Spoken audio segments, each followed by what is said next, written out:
pertama yaitu apakah husnul fikr berhubungan dengan pseudo government. Kemudian yang kedua, bagaimana cara menjaga data privasi kita. Dan yang terakhir adalah dari ketiganya ini menanyakan tentang counter kita gitu. Seperti itu. Soal shadow government saya kurang memahami ya. Dan kaitannya dengan apa tadi? Ghazul Fikri. Bagaimana serangan pemikiran? Saya belum paham konsep shadow government yang dimaksud itu seperti apa. Tetapi bahwa saat ini kita berada di era Ghazul Fikri, iya. Terutama ketika era media sosial dan big data sudah mulai merasuk ke sendi-sendi kehidupan kita, ke tatanan masyarakat kita, maka Ghazul Fikri ini skalanya sudah semakin lebar. Jadi data-data privasi kita itu sudah bisa dijadikan alat untuk menyerang kita sendiri.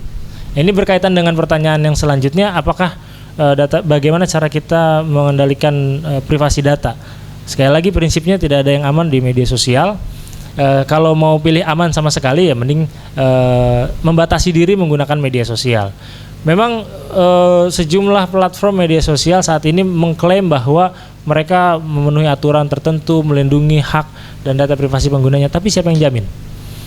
Dan yang gampangnya aja bagaimana data itu sering digunakan untuk menyerang kita adalah kalau teman-teman sering masih buka SMS, masih nggak mendapati SMS dari tukang kredit yang menawarkan pinjaman-pinjaman online.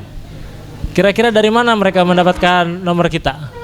Apakah kita ngasih ke mereka? Enggak. Bisa jadi ketika kita ngisi pulsa, bisa jadi itu emang nomor yang dijual, bisa jadi itu dari kesalahan kita ketika misalnya nggak sengaja ngeklik satu link yang ternyata ada malware-nya, kemudian data kita disadap, atau wallahu alam bisa dari jalan mana-mana. Maka prinsipnya tidak ada yang aman di media sosial.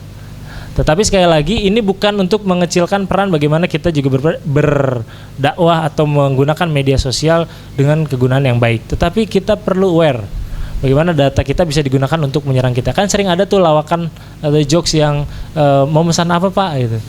Mau pesan ayam, oh jangan, menurut data kesehatan Bapak ini sedang kolesterol. Ya udah saya pesan sapi. Oh jangan Pak, kalau pesan sapi kayaknya dari saldo Bapak nggak cukup. Nah itu jok-jok yang sering berada di masyarakat. Bagaimana privasi data ini sering digunakan untuk menyerang kita sendiri. Terus yang terakhir, counternya. Bagaimana kita melakukan counter? Yang paling pertama, hampir setuju sih semangatnya dengan Mas Begi yang tadi sore menyampaikan pentingnya peran literasi. Literasi itu adalah kemampuan kita untuk menerima informasi dan kemampuan untuk membaca dan menulis. Nah, ketika kita kuat dalam literasinya, apalagi kita ini adalah umat Islam yang dituntut untuk selalu berliterasi. Hal ini ditunjukkan dengan surat pertama yang turun dalam Al-Quran kepada Nabi Muhammad SAW adalah tuntutan untuk membaca. Iqra bismi rabbikal ladzi khalaq, khalaqal insana min 'alaq, iqra wa rabbukal akram, allamal qur'an alladzi 'allama bil qalam. Nah, jadi di ayat pertama adalah membaca, di ayat kelima adalah alladzi 'allama bil qalam, yang mengajarkan dengan pena. Nah, ketika mengajarkan dengan pena, tentu saja kaitannya dengan literasi dan budaya penulisan. Dan Allah Subhanahu wa taala juga bersumpah dalam surat Al-Qalam misalnya, Nun wal qalami wa ma yasturun, yang menunjukkan betapa pentingnya dunia penulisan, pentingnya bagaimana kita melakukan aktivitas menulis yang itu tentu saja terkait dengan bukan saja menulis hal-hal yang tidak bermanfaat, tetapi menulis dalam kajian misalnya, menulis dan mencatat hal-hal yang memang kita alami sehari-hari sehingga itu meningkatkan literasi kita. Wallahu a'lam bishawab. Mungkin itu yang bisa saya sampaikan.